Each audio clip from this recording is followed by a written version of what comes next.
Epic EDM. Now on Epic EDM.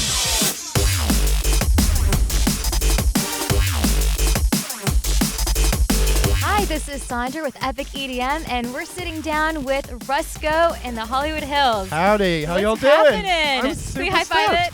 We can high five it. I'm sat by a pool in the Hollywood Hills in the sun. Right? How the heck did you get into DJing? I actually grew up playing in bands. I played the saxophone, I played the piano, I played the guitar. So You play it all. I do play a lot of instruments, yeah. I was just the studio guy. I released a bunch of tunes. So I realized that if I wanted to continue doing this, Right. I better learn how to play a show. And so how old were you when you first did your show? My first show as Rusko playing dubstep, I was 21. I did my first show. It wasn't kind of like a one-off. That was already after I was kind of established and people knew my tunes. So the first show was like one of maybe 2 or 3 that week. Had to learn fast. How did you come up with Rusko?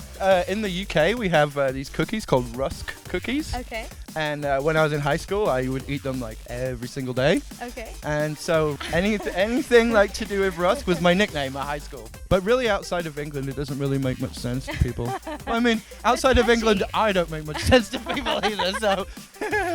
So you have a really extremely loyal fan base. Oh my gosh, yeah. Like, I'm so lucky. to So have it. lucky, right? Yeah. And they're so blessed to have like your talent. I really do make the effort. I go out to the merch booth before the show and meet people and hang out afterwards. I remember one show I bought like 300 tacos for like all the kids waiting out. It was Cinco de Mayo. Who was one of your biggest inspirations, like in the beginning of your career? Scream, DJ Scream. Yes. I mean, I was a humongous Scream fan, and that was a big influence to start making dubstep. Yep.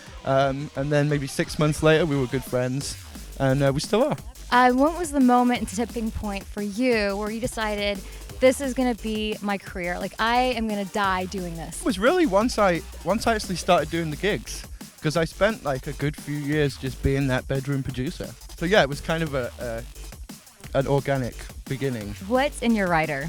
Oh my gosh, my rider. I used to have Popeye's chicken on my rider for about a year. No way. Yeah, but then it got a little bit too Oh, much. too much.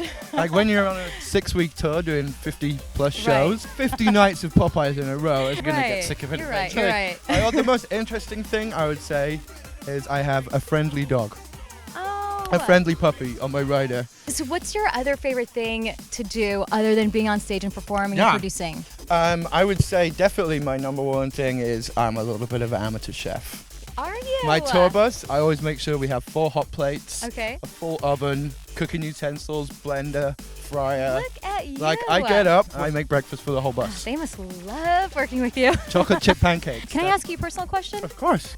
Can I have the honor to cook with you tonight? Of course. Oh, amazing. Like, what do you want to cook? Let's make some fried chicken. I'm Sandra with Rusko. Thank you, Epic EDM, and we're going to go in the kitchen and cook up a storm. All right. Thank you. Make some noise.